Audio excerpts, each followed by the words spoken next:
കാസർഗോഡ് വീരമലക്കുന്ന് ദേശീയപാതയിലേക്ക് ഇടിഞ്ഞു വീണുള്ള അപകടത്തിന്റെ ഉത്തരവാദിത്തം കരാർ കമ്പനിയായ മേഘ കൺസ്ട്രക്ഷൻസിനെന്ന് ജില്ലാ കളക്ടറുടെ പ്രാഥമിക അന്വേഷണ റിപ്പോർട്ട്.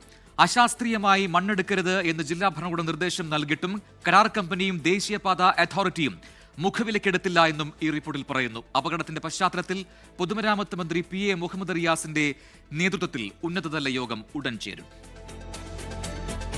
വീരമലക്കുന്നിടിയാനുണ്ടായ സാഹചര്യം വിലയിരുത്തിയാണ് ജില്ലാ കളക്ടർ K ഇമ്പശേഖറിന്റെ പ്രാഥമിക അന്വേഷണ റിപ്പോർട്ട്. ദേശീയപാത കടന്നുപോകുന്ന സ്ഥലങ്ങളിൽ അശാസ്ത്രീയ മണ്ണെടുപ്പ് അപകടത്തിനിടയാക്കുമെന്ന് ദേശീയപാത അതോറിറ്റിക്ക് മുന്നറിയിപ്പ് നൽകിയിരുന്നു. രണ്ടാം റീച്ചിലും മൂന്നാം റീച്ചിലും നിർമ്മാണ ചുമതലയുള്ള മേഘ കൺസ്ട്രക്ഷൻ കമ്പനി മുന്നറിയിപ്പുകൾ അവഗണിച്ചെന്നും റിപ്പോർട്ടിലുണ്ട്. പ്രദേശത്ത് ഗതാഗതം പുനഃസ്ഥാപിക്കുന്നതിന് മുന്നോടിയായി ദേശീയപാത അതോറിറ്റിയോട് സുരക്ഷാ റിപ്പോർട്ട് തേടി. ദേശീയപാത തകർച്ച നേരത്തെ തന്നെ കേന്ദ്ര സർക്കാരിന്റെ ശ്രദ്ധയിൽപ്പെടുത്തിയതാണെന്ന് മന്ത്രി PA മുഹമ്മദ് റിയാസ്. അലസത കാണിക്കുകയോ അതല്ലെങ്കിൽ നമ്മൾ ഉദ്ദേശിച്ചതുപോലെ പ്രവൃത്തിയുമായി മുന്നോട്ട് പോകാൻ സാധിക്കാതിരിക്കുകയോ ചെയ്യുന്ന കമ്പനികളുണ്ടെങ്കിൽ അവരോട് കർക്കശ നിലപാട് സ്വീകരിക്കണം എന്ന് കേന്ദ്രമന്ത്രിയോട് നേരത്തെ പറഞ്ഞിട്ടുണ്ട്. മണ്ണിടിച്ചിൽ വിഷയത്തിൽ മുൻപും പരാതി നൽകിയിട്ടുണ്ടെന്നും എന്നാൽ നടപടിയുണ്ടായില്ലെന്നും രാജ്മോഹൻ ഉണ്ണിത്താൻ MP. വീരമലക്കുന്നിൽ ആദ്യത്തെ പ്രാവശ്യം മണ്ണിടിഞ്ഞു വീണപ്പോൾ മൈനിങ് ആൻഡ് ജിയോളജി ഡിപ്പാർട്ട്മെന്റ് അറിയാതെ അനധികൃതമായി 1,75,00,000 രൂപയുടെ മണ്ണ് കടത്തിക്കൊണ്ടുപോയി ഈ കമ്പനി.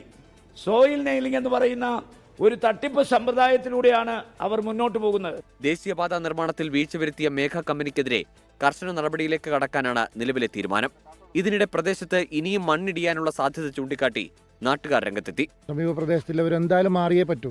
അത്രയും വലിയ അപകടമാണ് ഇനി വരാൻ പോകുന്നത്. ഈ വന്നതല്ല, ഇതിപ്പം ഭാഗ്യം കൊണ്ട് മാത്രം രക്ഷപ്പെട്ടതാണ്. ശ്മശാനത്തിന്റെ അപ്പുറത്തും ഇപ്പുറത്തുമായിട്ട് ദിവസം ഇടിഞ്ഞുകൊണ്ടിരിക്കുകയാണ്. സംഭവത്തിൽ ഉന്നതതല യോഗം ചേരാനും തീരുമാനമായി.